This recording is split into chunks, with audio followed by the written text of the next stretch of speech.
بسم الله الرحمن الرحيم الحمد لله رب العالمين والصلاة والسلام على سيدنا ومولانا محمد وآله وأزواجه وذريته أجمعين. اللهم ربنا أرنا الحق حقا وارزقنا اتباعه وأرنا الباطل باطلا وارزقنا اجتنابه. اللهم أرنا حقائق الأشياء كما هي ربنا زدنا علما وعملا وإخلاصا يا رب العالمين. اللهم انصر إخواننا المجاهدين في مشارق الأرض ومغاربها خاصة في اليمن. اللهم فرج عنا وعن إخواننا في غزة وفي اليمن. اللهم نفس كربنا وكربهم، ثبت أقدامنا وأقدامهم والطف بنا بهم يا أرحم الراحمين. اللهم انصر أولياءك في غزة وفي فلسطين كلها وفي اليمن وفي لبنان وفي العراق وفي مشارق الأرض ومغاربها. صلى وسلم على سيدنا ومولانا محمد وآله وأصحابه وأزواجه وذريته أجمعين برحمتك يا أرحم الراحمين. آمین آمین. اچھا جی، قرآن کی طرح اب یہ نہیں پتا کہ یہ انہوں نے کوئی تعلق نہیں رکھتا، اوپر سے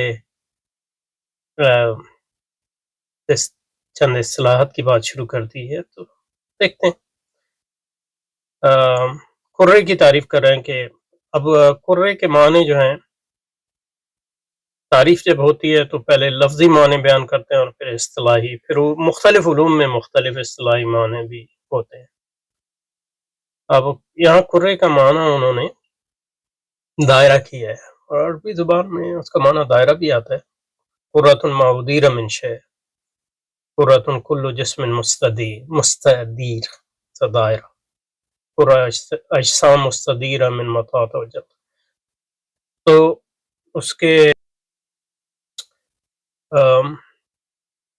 قرے کا مطلب جو ہے دائرہ، یہ لغوی مطلب ہے.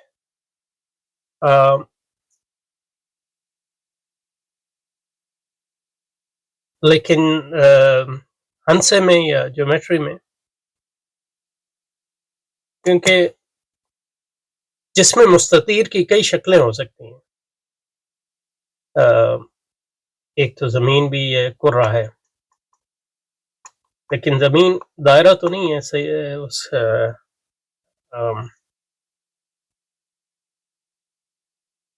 علم ہندسہ کے معنی میں پورا یہ نہیں.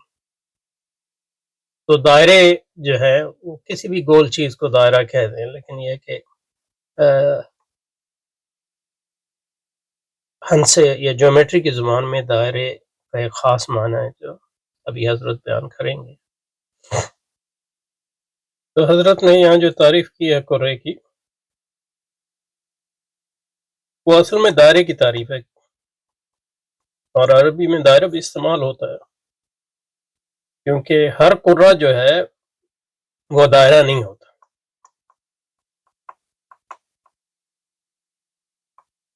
لیکن ہر دائرہ قرہ ہوتا ہے.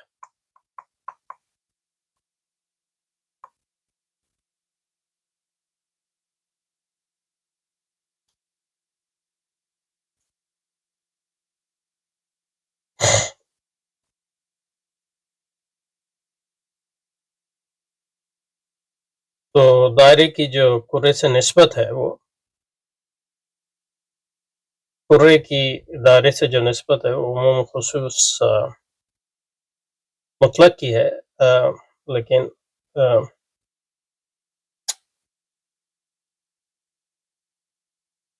دائرے کی جو قرے سے نسبت ہے وہ عموم خصوص وجہی کی ہے، اور یہ ادب اراؤنڈ.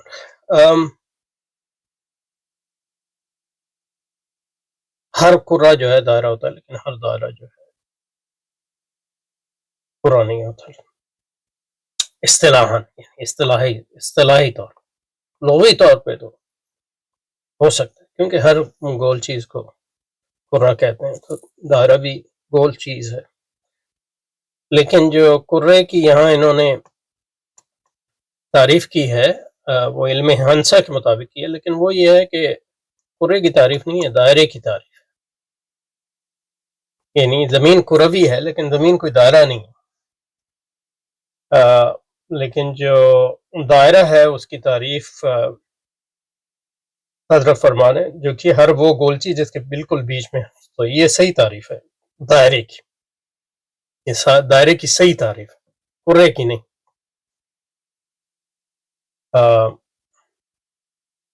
تو پہلے لکھ دیتا ہوں، لکھنے کی ضرورت نہیں ہے کیونکہ وہ ہر وہ گول چیز ہے جس کے بالکل بیچ میں. تو یہ اس کو کیا کہتے ہیں، سینٹر کہتے ہیں، اس کا مرکز دائرے کا. اور جس کے ایک نقطہ فرض کیا جائے تو اس سے سطح کی طرف نکلنے والے تمام خطوط مستقیم ہوتے ہیں، برابر ہوتے ہیں، اس کو دائرہ کہتے ہیں. تو دائرہ اسی وقت ہوتا ہے جب سارے خطوط اس مرکز سے برابر ہوں، خط مستقیم برابر ہوں. یہی حضرت نے فرمایا. اور اس نقطے کو مرکز کرہ کہتے ہیں، نقطے کو مرکز دائرہ کہتے ہیں، کرہ نہیں، مرکز دائرہ. تو حضرت نے یہاں کرے اور دائرے کو مترادف کے طور پہ استعمال کیا، لیکن عموماً وہ مترادف نہیں ہے اصطلاحی معنی، سمجھے نا. اور لیکن عربی زبان میں جو ہے کرہ دائرے کے بارے میں بھی استعمال ہوتا ہے. مثلا القرہ الفلکیہ جس کو کہتے ہیں، کم از کم پرانی کتابوں میں وہ اس کی تعریف وہی ہے جو حضرت نے کی ہے.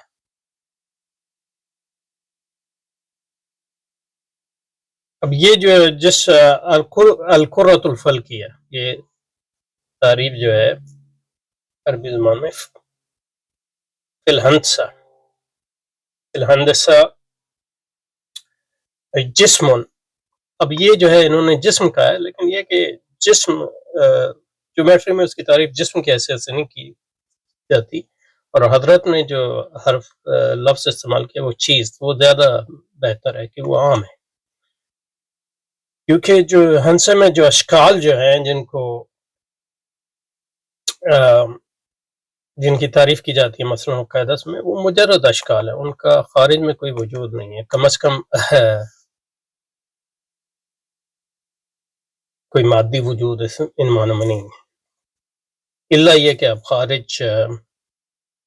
آپ افلاطون کی طرح خارج تصورات کے خارج وجود کا بھی اقرار کرتے ہو، لیکن وہ مجرد،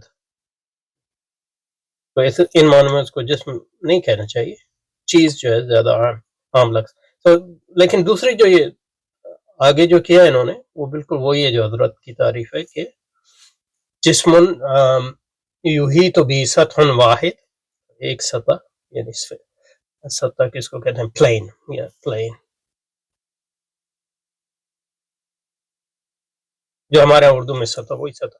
فی وسط ہی نقطہ، تو اس کے بیچ میں جو ہے ایک نقطہ ہوتا ہے، جس کو سرکل کا پوائنٹ، سرکل کا نقطہ کہتے ہیں، اردو میں نقطہ کہتے ہیں، انگریزی میں اس کو سینٹر کہتے ہیں. تتساوی الخطوط الخارج منہا، اس نقطے سے جو خطوط نکلتے ہیں، جو لائنیں نکلتی ہیں، وہ ساری برابر ہوتی ہیں. اس نقطے سے جو نکلتی ہیں، خطوط الخارج منہا الیہ سطح جسم یحیط بھی سطح واحد فی وسطہ، تو ایک سطح نقطہ تتساوی الخطوط الخارج منہا الیہ. ٹھیک ہے جی. اب یہاں یہ قطبین کی بات کر رہے ہیں. قطبین شاید اس لحاظ سے کر رہے ہوں کہ وہ زمین کو کرہ، تو زمین کے قطب ہوتے ہیں، لیکن زمین کرہ اسفیر کے معنی میں ہے، دائرے کے معنی میں نہیں ہے. قطبین تسنیہ ہے قطب کا، جس کا اصلی معنی ہے چکی کی کیل جس پر چکی گھومتی ہے. اصلی معنی نہیں ہے، ایک معنی یہ ہے، یعنی قطب کے کئی معنی، لیکن ایک معنی یہ ہے جس کو القطب المحور القائم المثبت فی الطبق الاسفل من الرحا، چکی یدور علیہ الطبق الاعلی، جو ہمارے پرانے زمانے میں گاؤں میں چکیاں ہوتی تھی اس کے دور. تو اسی سے ہے قطب الدائرہ، دائرے کا قطب، وہ وہاں جو ہے قطب، دائرے کا قطب، قطب آلسو طرف المحور وللارض، قطبان شمالی و جنوبی، تو قطب شمالی و جنوبی اسی سے آیا ہے۔ تسنیہ قطب جس میں چکی گھومتی ہے۔ باقی قطب کے اور کئی معنی ہیں، مطلب یہ کہ اسی سے یہ اسی لفظ سے قطب جو ہے خطاب، جو قطب ربانی، غوث سمدانی جو کہتے ہیں ہمارے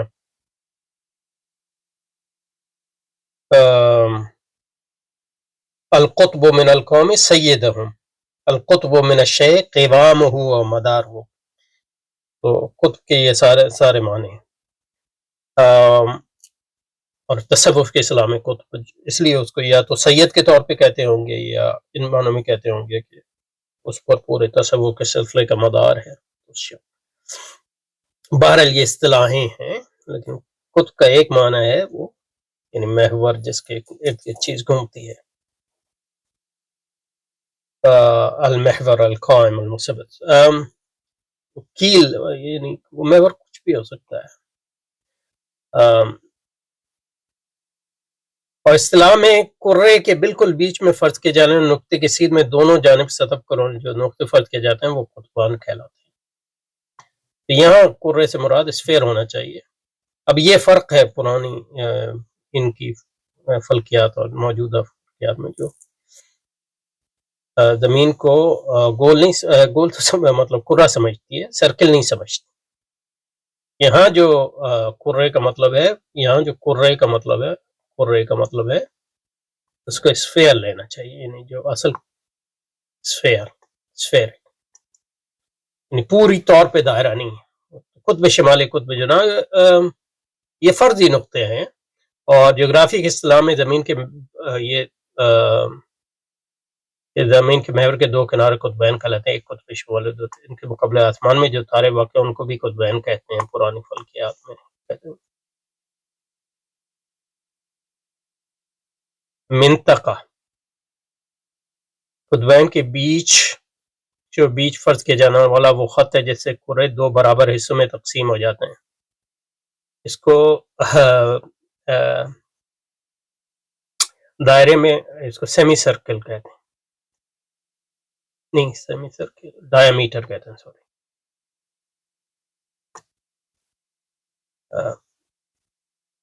اور ڈائیمیٹر کا عدد جو ہے وہ ریڈیس ہوتا ہے۔ یہ ڈائیمیٹر، یہاں یہ ڈائیمیٹر ہے، اس کو منطقہ اس کو منطقہ کہتے ہیں۔ اور منطقہ جو ہے وہ ڈائیمیٹر کو لگتا ہے نہیں کہتے، بلکہ اس حصے کو کہتے ہیں۔ ایک اور جو میں اس کو ایک منطقہ جو دوسرا جنوبی شکل یہ ہے، اور منطقہ قطبین کے بیچ فرض کیا جانا وہ جس کے کرہ دو برابر حصوں میں تقسیم ہو جاتا ہے۔ تو تفصیل تعریف جو کر رہے ہیں اس کے لحاظ سے تو لگتا ہے منطقہ ڈائیمیٹر کو کہتے ہیں، اور یہ جو ہے یہ ریڈیس ہے، یہاں سے لے کے یہاں تک جو ہے ریڈیس ہے۔ میٹر کو اور ڈائیمیٹر کو آج کل عربی میں میرا خیال قطر الدائرہ، قطر کہتے ہیں، قطر۔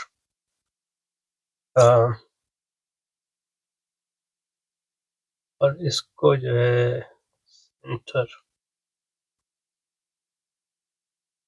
حضرت نے نقطہ کہا تھا،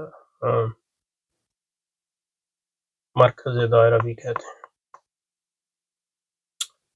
بہرحال حضرت کی تاریخ مطابق جو ہے ڈائیمیٹر، اور ریڈیس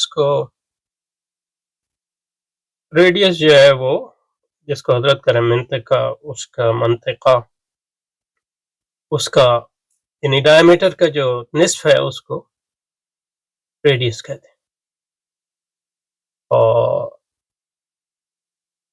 تو نصف القطر کہیں گے۔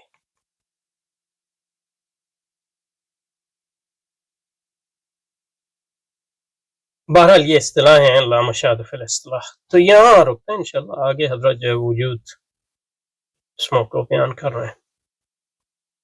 یہ مزید اصطلاحیں ہیں، اس کے بعد جو ہے اصل موجودہ ثلاثہ اور متفرق اصطلاحات، اور اس کے بعد جو ہے جائیں گے، کافی اصطلاحات ہیں تو اس پہ انشاءاللہ